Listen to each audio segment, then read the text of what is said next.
And now we're going to have the first conversation for today as we focus on the aviation sector. Now, Nigeria rations its scarce foreign exchange. Foreign operators are also operating in the country's aviation sector, having to pay quite heavy price as they are blocked from repatriating a sum of about $450 million, which is an equivalent of 188.6 billion naira ticket revenue to their respective countries. The International Air Transport Association, IATA, has expressed concerns over the decision by the federal government of Nigeria to block the airlines from their money, describing this decision as unacceptable, arguing that the development could have a negative effect on Nigeria's aviation industry. The amount of foreign airlines blocked funds in the country, estimated at $208 million in the third quarter of last year, had risen to $283 million in the first quarter of this year. Meanwhile, the federal government has also, at the start of this week, disclosed that it will commence the repatriation of the trapped funds to the affected airline operators. Well, to give us more insight into this development and much more, I'm now being joined virtually by the Chief Operating Officer of Jet Support Services Limited, Chukwuemeka Achim. Thank you very much for joining us on the show this afternoon, sir. Always a pleasure, David. Now, let's start off our conversation really with the move by the Federal Ministry of Aviation on Monday expressing readiness to help foreign airlines operating in the country to recover this sum of $450 million trapped revenue from the Central Bank of Nigeria. IATA had over the weekend accused Nigeria, Algeria, Ethiopia, as well as Zimbabwe of restricting access to the investors to repatriate their profits worth over $1 billion despite several rounds of talks. What do you make of Nigeria's operating business environment and issues around repatriation of funds, especially from the perspective of foreign airlines? Well, David, as you know, Nigerians are highly nomadic.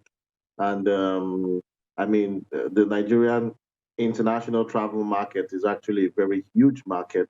Unfortunately, a lot of this consumption here is, funded via the naira, and but I mean the international airlines, would the traditional conventional practice is that these naira funds go into the IATA clearing house, and then IATA repatriates this money in USD, distributing it, according to the sales volume of each individual international airline hooked up to IATA.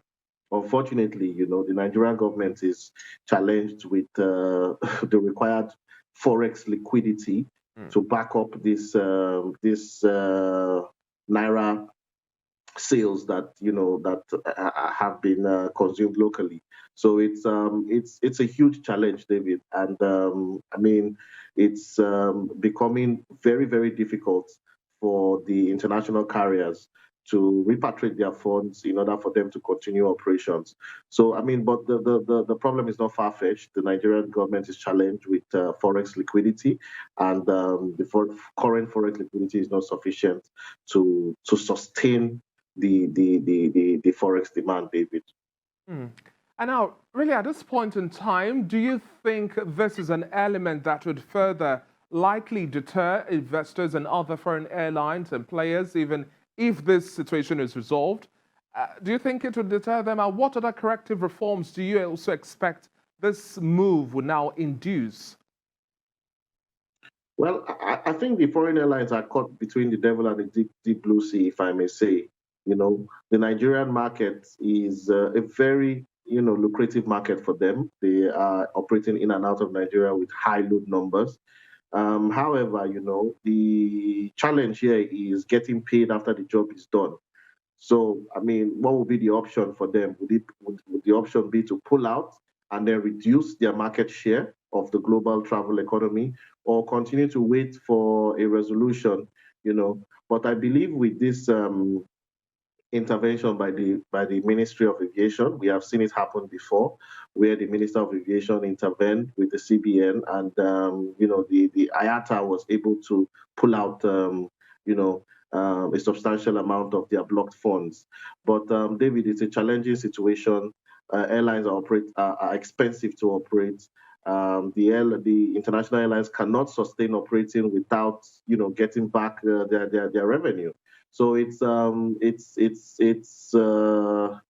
I mean, a catch-22 situation, David, and I mean, we only hope to see what kind of interventions that the Ministry of Aviation will be able to assist with. Hmm.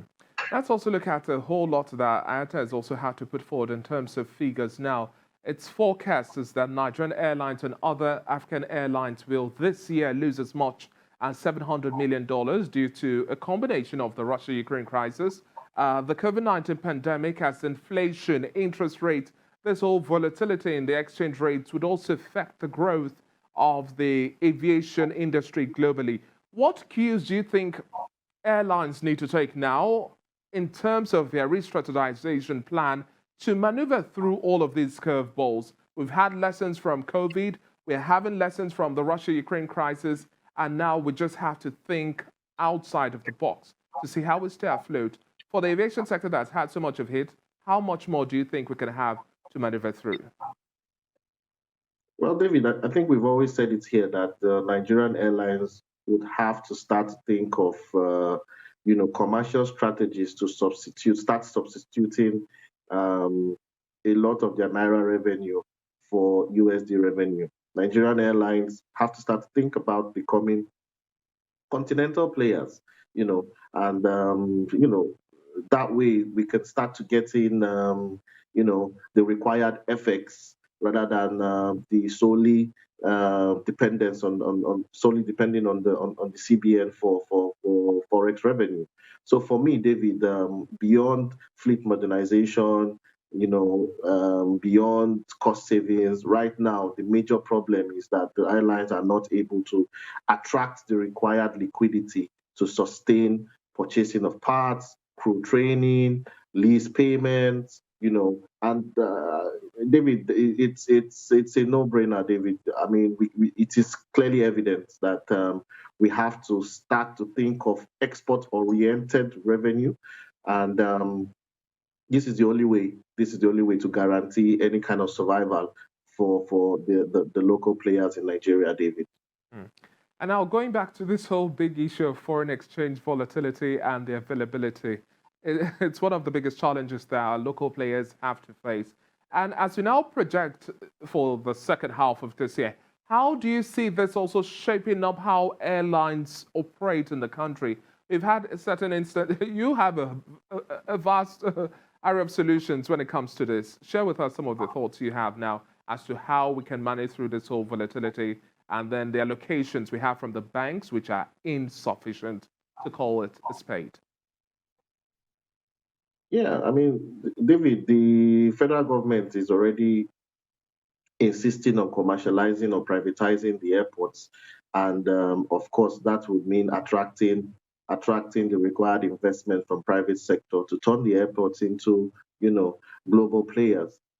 It is important that the Nigerian airlines start to look at their playbooks to key into these airport modernization, initiatives. Because David, the simple problem here is that every single Nigerian airline is queuing up at the CBN trying to get forex, scarce forex, if I may, David, that is simply not available. This we are burdened with drop in crude oil production. We are burdened with several economic macro or micro headwinds. David, the Nigerian airlines have to start to attract foreign exchange into Nigeria, David. This is the only way that we can guarantee survival and turn the industry into an export-oriented industry, David.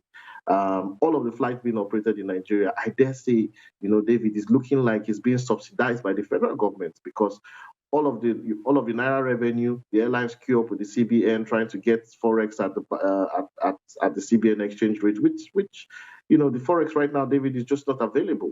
So it will take some time. It is not a quick fix situation or solution, but David, the airlines have to start, and maybe the CBN can start to look at that financing, that will guarantee that the airlines have turned their revenue into export-oriented revenues, David. David, for me, this is the one and only solution that we have to bring to the table right now. Hmm. And okay, now let's also look at this burning issue as well. The federal government cannot intervene in the rising price of diesel and aviation fuel as the prices for both products are deregulated. These are the words of the Minister of State for Petroleum Resources, Timothy Silva. Now, on the back of this lingering petrol scarcity we have in Lagos and the Federal Capital Territory and other major cities across the country, and also aviation fuel, how do we begin to find the right balance and pricing of these commodities, stressing on the part that at the end of the day, your thoughts is that subsidy regime not to be a matter on the table at all? Yeah, absolutely, David. It's evident the government cannot, play with aviation fuel subsidy at this particular point in time on a sustained level. Yes, we've seen some short-term interventions. We've seen allocations, to the airline operators of Nigeria with, specific. I mean, we've seen specific numbers being allocated to the airline operators of Nigeria at specific prices, but that is not sustainable, David. The federal government cannot subsidize, continue to subsidize petrol, and then jump into subsidizing Jet A1 at the same time.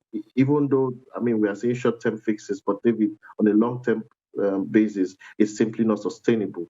So unfortunately, I mean the crisis in Russia and Ukraine, as you know, have had direct impact on the prices of both crude oil and refined crude oil, which I mean is Jet A1 in this case. So it's it's a very difficult situation, David.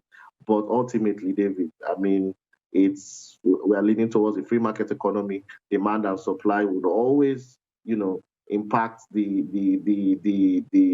price of Jet A1 in Nigeria.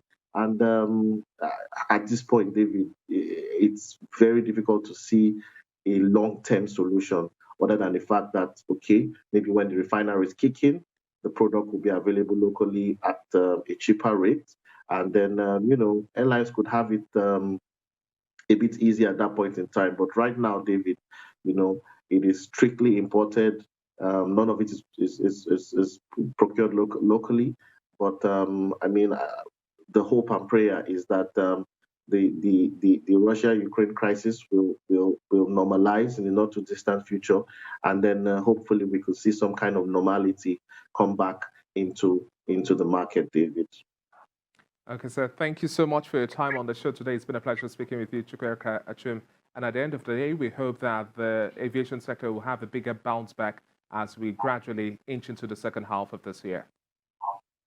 We hope so too, David. Thank you so much for having me.